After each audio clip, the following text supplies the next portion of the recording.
வாழ்க்கையில எதிர்பார்த்த ஒரு அற்புதம், உங்க குடும்பத்துக்கு நீங்க கொடுக்க நினைச்ச சில அதிசயம், இந்த இரண்டையும் ஒன்றா தருவதுதான் தணிகையின் அதிர்ஷ்டம்.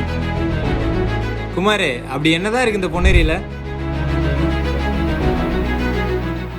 இம்போர்ட் எக்ஸ்போர்ட்டுக்கு அதானி போட்டு, போட்டிங்க்கு அண்ணாமலைச்சேரி, காவலுக்கு முனீஸ்வரன் கோவில், என்டர்டைன்மெண்ட்க்கு பழவேற்காடு பீச், ஜாபுக்கு மஹிந்திரா வேர்ல்ட் சிட்டி. இது எல்லாம் ஒரே ஏரியால சாத்தியமா? அட சாத்தியம் தாங்க. நம்ம இடத்துல செம ஸ்பாட்ல, அதுவே கம்மி ரேட்ல, வெறும் 500 ரூபாய்க்கு போன் வித்த அதே இடத்துல தாங்க 525 ரூபாய்க்கு நாங்க லேண்ட் தரோம். வரப்போகுது பொன்னேரி அதிர்ஷ்டம்.